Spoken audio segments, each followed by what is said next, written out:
Այս իշխանության օրոք բոլոր հայրենասեր մարդիկ լինելու են թիրախում։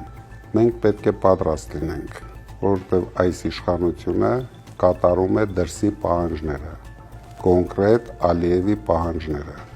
Բոլոր հայրենասեր մարդիկ թիրախում են։ Ինչը չկարողացավ անել Ալիևը եւ Ադրբեջանը 30 տարվա ընթացքում, իրենց հրամանով